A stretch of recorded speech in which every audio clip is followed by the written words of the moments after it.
One of the objectives of us getting together and trying to get some degree of consensus, some degree of information across all of our community is because the only way I think that we can ensure that mainstream publications like The Guardian, the BBC, etc., do not do this again, and that they fully understand the consequences of what they have done, is to move towards a position where they genuinely publish either an apology or a retraction or an acknowledgement of what has actually happened.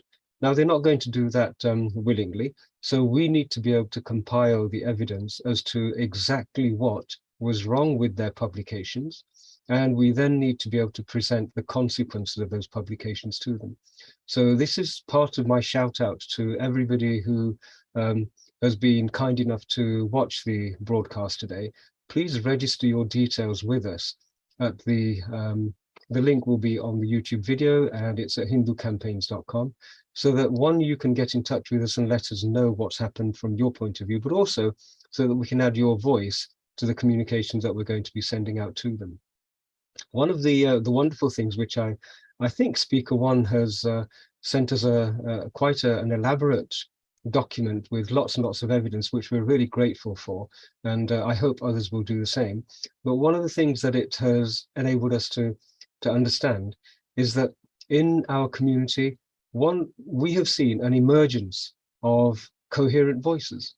We have seen the vacuum which had existed up until a relatively recent time suddenly being occupied and populated by almost homegrown voices who have sat down with friends, who have made groups, who have created their own social media voice and been able to project that voice into this vacuum.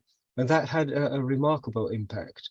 In the past, there would have been silence, but this time we had a number of organizations. There was wonderful work done by Insight, who I know are all volunteers, and they're learning to find their voice, and they're learning how to articulate exactly what's being felt in a manner which is going to serve us all to the highest degree. We had a wonderful participation from, again, an informal voluntary group called REACH, and we're hoping that some of the REACH team will be able to join us in a few moments. But they too filled that vacuum. And when I stepped back to look at the consequences of this community response, it occurred to me that one thing they had also managed to do was to make sure that the Indian social media space was aware of the impact of what was going on and the actual cases that were being reported, what was fake, what was news. And the whole Indian social media space, many influencers, many portals, Swarajya, Op India, many of these portals, they picked up the news that was being sent out and they then amplified it even further. I saw one analysis that over 200,000 tweets originated in India. And it's quite funny because that analysis was presenting it as though that was India trying to, shall we say, create a false news storm. But it's perfectly natural for family, for friends. We are part of the Indian diaspora. We're very connected with the Indian diaspora. So on what basis would there be something to criticize about the fact that a lot of tweets were then emanating from India? This was the population itself, the communities themselves expressing their concern at what had happened.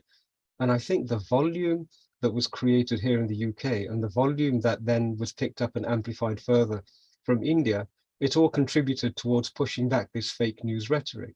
And that's the first time I've seen this. I'm hoping that we can rely on this in future and that all of us have been able to use this opportunity to make this ecosystem, which is now emerging, a little bit stronger.